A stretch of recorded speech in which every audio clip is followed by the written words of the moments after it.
The recent Israeli airstrike on a Gaza City school compound has drawn international condemnation and concern.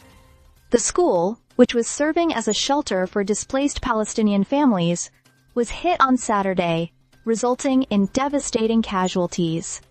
According to the Gaza Civil Emergency Service, the attack killed approximately 100 people.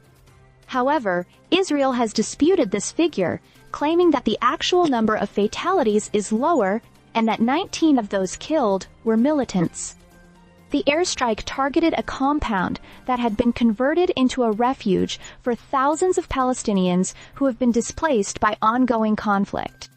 The scene following the strike was harrowing, with body parts scattered and covered bodies lying on the ground.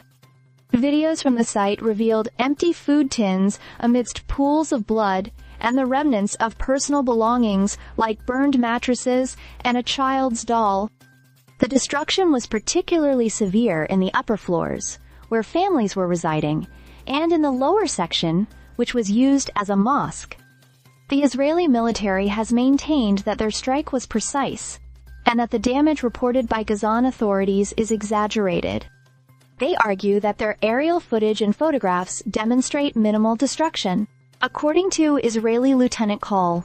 Nadav Shoshani, the targeted areas within the compound were being used as military facilities by Hamas and Islamic Jihad.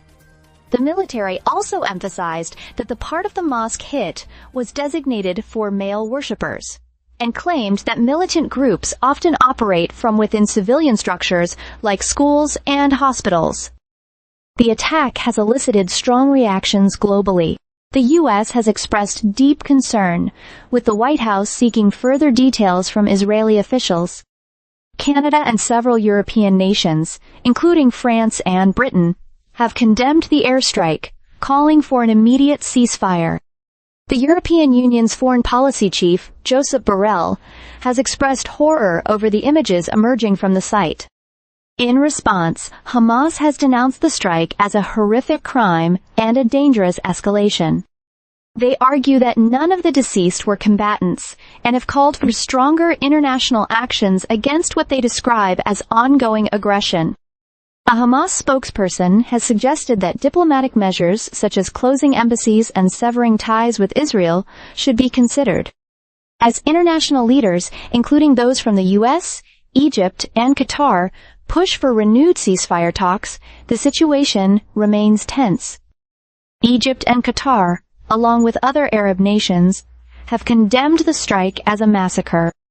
In contrast, Israel maintains that its actions are targeted at militant threats and part of its broader strategy against Hamas.